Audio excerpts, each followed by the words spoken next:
ബാബുസ്വാമി ശുദ്ധൻ, ശുദ്ധവാവാണ്. അതുകൊണ്ടാണ് ഞാൻ വാട്സപ്പിൽ നിന്നും ബ്ലോക്ക് ചെയ്തത്.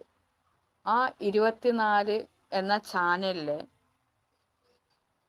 ആ അവതാരകൻ അദ്ദേഹത്തോടൊരു ചോദ്യം ചോദിച്ചു. എങ്ങനെയാണ് ഈ മീഡിയ മുഴുവൻ ഇപ്പോൾ അങ്ങ് സോഷ്യൽ മീഡിയയിലൊക്കെ വലിയ തരംഗമായല്ലോ എന്ന ചോദ്യം അങ്ങനെ സൂചിപ്പിക്കുന്ന വാക്കുകൾ, അവരവിടെ പറഞ്ഞ വാക്കുകൾ അതുപോലെ എനിക്ക് പറയാൻ പറ്റില്ല. അങ്ങനെ സൂചിപ്പിക്കുന്ന വാക്കുകൾ അവിടെ വന്നപ്പോൾ അദ്ദേഹം ഒരിക്കലും എൻ്റെ പേര് പറഞ്ഞില്ല. എന്തുകൊണ്ട് പറഞ്ഞില്ല? അദ്ദേഹം അപ്പോഴും പറഞ്ഞത് എന്താണെന്നറിയോ? ചണ്ടാള ബാബ ദിനത്തിൽ ഞാൻ എത്തപ്പെട്ട് അങ്ങനെയാണ് മീഡിയയിലൂടെ തരംഗമായെന്ന്. അപ്പോഴും നാഗാദേവിയുടെ പേര് പറഞ്ഞില്ല. അതാണ്, അതുകൊണ്ടും കൂടിയാണ് ഞാൻ ബ്ലോക്ക് ചെയ്തത്. ചണ്ടാള ബാബ ജയന്തിയെ അപ്പോഴാണ് മീഡിയയിലൂടെ അറിയപ്പെട്ടതെന്ന്. അങ്ങനെയാണോ? എത്രയോ ചണ്ടാള ബാബ ജയന്തി ദിനങ്ങൾ വന്നിരുന്നു. എത്രയോ ചണ്ടാള ബാബ ജയന്തി ദിനങ്ങൾ വന്നിരുന്നു. അപ്പോഴൊന്നും മീഡിയയിലൂടെ അങ്ങയെ ആരും പരസ്യപ്പെടുത്തിയില്ലല്ലോ. ചിന്തിക്കണമായിരുന്നു. ആരും അങ്ങയെ പരസ്യപ്പെടുത്തിയില്ല. അങ്ങയുടെ പേര് പോലും ഒന്നും വന്നില്ല. അങ്ങ് വർഷങ്ങൾക്ക് മുമ്പേ ഇവിടെ ജീവിച്ചിരിക്കുന്ന ഒരാളാണ്.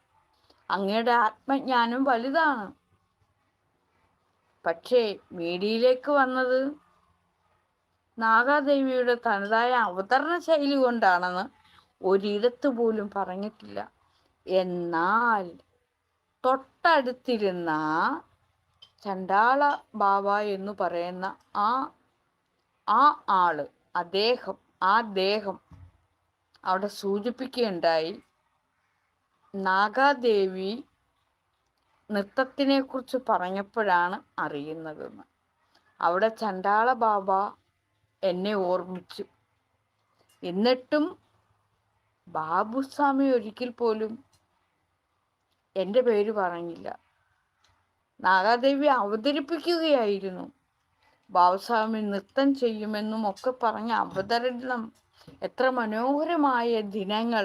ആ അവതരണ ശൈലി നാഗാദേവിയിൽ നിന്നും വന്നതായിരുന്നു. ആ അവതരണത്തെയാണ്, ആ മനോഹരമായ സൃഷ്ടിയാണ് മറ്റുള്ളവരെടുത്ത് മീഡിയ തോറും ഇട്ടത് എന്ന് ഒരിടത്ത് പോലും ബാബുസ്വാമി പറഞ്ഞിട്ടില്ല. നന്ദി വേണം.